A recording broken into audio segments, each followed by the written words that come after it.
Baby Yoda versus the movie theaters. Is Baby Yoda about to Thanos snap the movie theaters into oblivion? Let's talk about that and find out. I know a lot of you guys are coming from TikTok, Twitch, even my Discord server. So if you do me a huge favor and hit subscribe and also like this video, it helps a lot more people see the video and it helps me out entirely. So thank you guys, and let's get on to today's topic.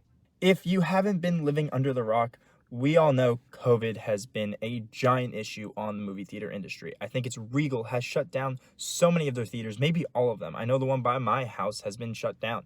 And that just shows you the state of movie theaters right now is as bleak as it's ever been. And that's an issue for theaters, but really not for streaming platforms. Streaming platforms are thriving right now.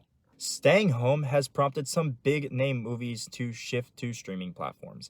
I know Trolls really isn't a movie I would be seeing, but it's still a really big movie. And that went over to a streaming platform. I'll put it up here. And Mulan went to Disney+.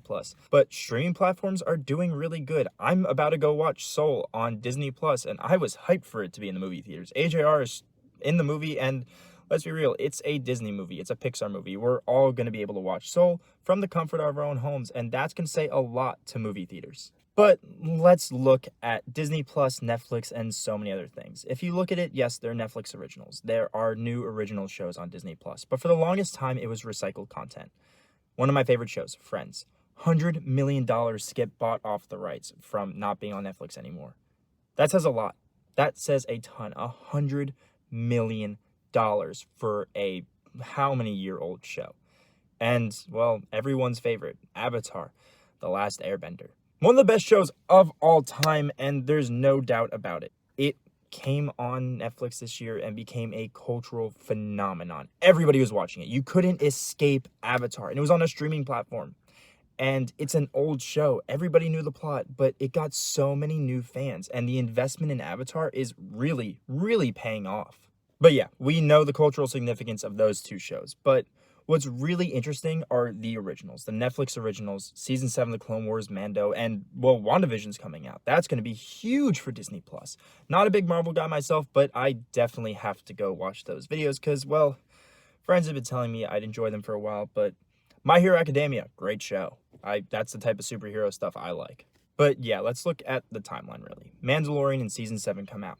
There is that huge, huge hype. It is hype. The moment those shows are about to come out, you are excited. You can't escape Mando. You cannot escape Season 7 of The Clone Wars. You cannot escape them. They are in your face all the time, and really, that's perfect. The age of social media marketing is here, and virality is here. And that's what streaming services are doing. By releasing an episode every single week, you cannot escape it. Look at The Rise of Skywalker, The Last Jedi, and these big films like Endgame. Yeah, they're cultural mainstays, but people are seeing them once, twice, not really that often. Most people are viewing them once, and then some people are just waiting for them to go on streaming platforms. Not the big ones like Marvel or Star Wars, but some of the other movies. I just wait now. I just wait to see them on streaming platforms. And releasing something on a week-by-week basis is awesome. But there's something else that we should really talk about, and it's a term called recurring revenue, and that is why streaming is awesome. The Spotifys, the Disney Pluses, the Netflix, the Apple Musics of the world, everything. Chegg, if you want to look at Chegg, it's called recurring revenue. You didn't get that with movies. You got a one-time purchase, but every single month, I think it's $6.99 gets charged to a Disney Plus account, or you can get 1 year of $70 for Disney Plus. But if you really look at it, that's awesome. You can sit down as a business person, a stockholder, in a shareholder meeting and say, this is how much money is coming into our business.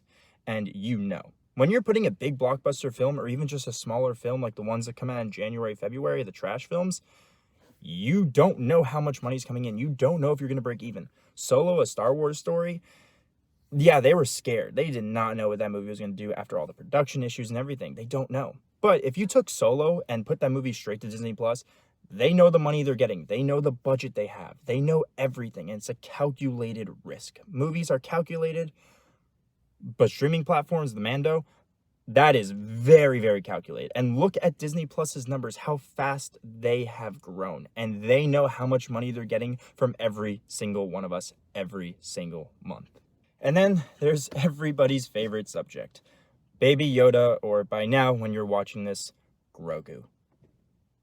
You can't escape this cute little baby, right? But that's because when Mando season is around, every single week we have a new GIF, we have a new meme, we have a new cute picture of Baby Yoda. And I love it. We all love it. We love Baby Yoda. And also Mando and all these really cool characters. Every single week you're seeing something. But when you look at Endgame, one of these big movies, you look at The Rise of Skywalker, The Last Jedi, The Force Awakens, it's really in the mainstay for about 3 weeks. That's it. It comes, it goes, and we're on to the next thing. That's the virality, social media, and that's just the way we live nowadays. But with Baby Yoda, we have 8 episodes a season, and that's 8 weeks. 8 full weeks of pure Baby Yoda on the timeline. We have Ahsoka Tano in The Mandalorian, and we have Mando himself. We have Moff Gideon with the Darksaber, and we're going to be seeing that non-stop. And we're invested for 2 months out of the year.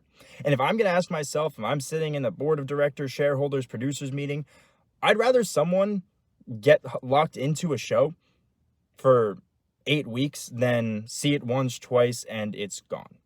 My opinion, but honestly, it's the smartest thing. Plus, the budget for these shows isn't the same as one of these blockbuster films because of the technology they've shown in the Mando trailer and the documentary. They know what they're doing. They have revolutionized technology to make these shows so affordable, and it's crazy. So, case study. Let's look at the Kenobi series. I can't wait for it. I really hope it's him in Mandalore with Qui-Gon Jinn and Satine as a young guy, but I don't think we're going to see that. Rest in peace, Corky Kenobi.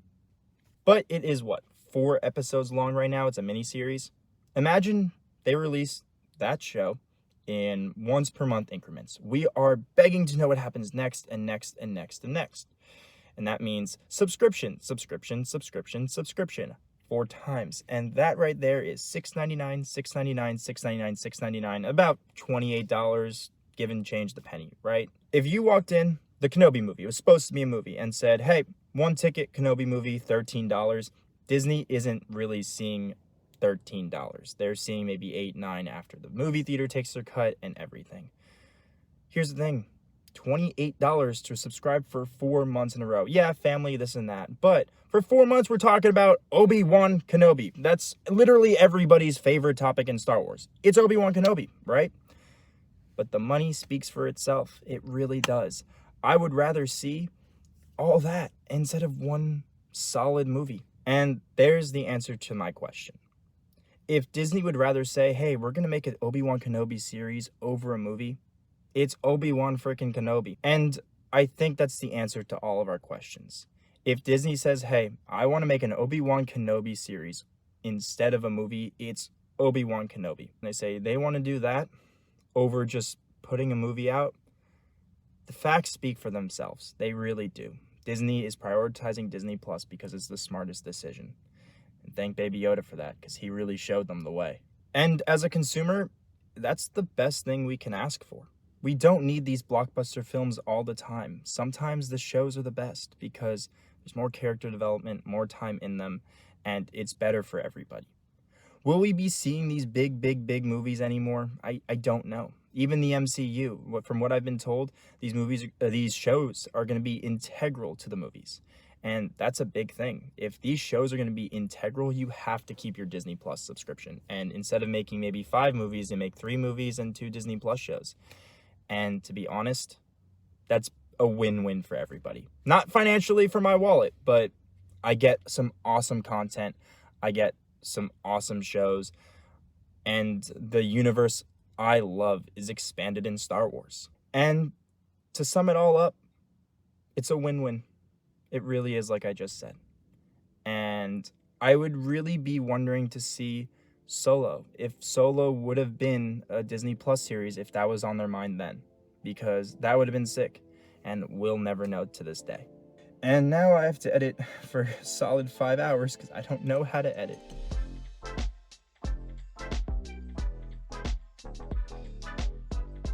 Third take of that video, it worked.